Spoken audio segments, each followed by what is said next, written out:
Welcome to the channel. Today we are going to explore a simple but powerful feature in the VIA browser on mobile devices. If you want a cleaner browsing experience without the toolbars constantly in your way, this video will show you. First, open VIA browser on your mobile device.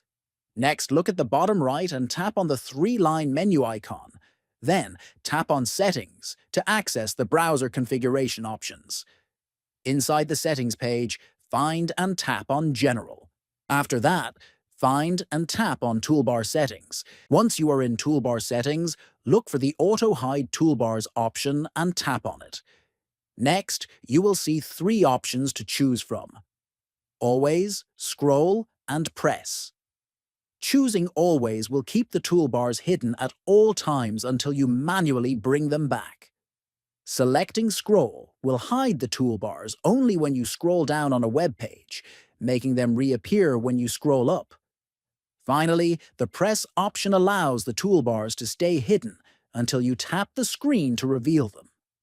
Your toolbars will now automatically hide according to the choice you made.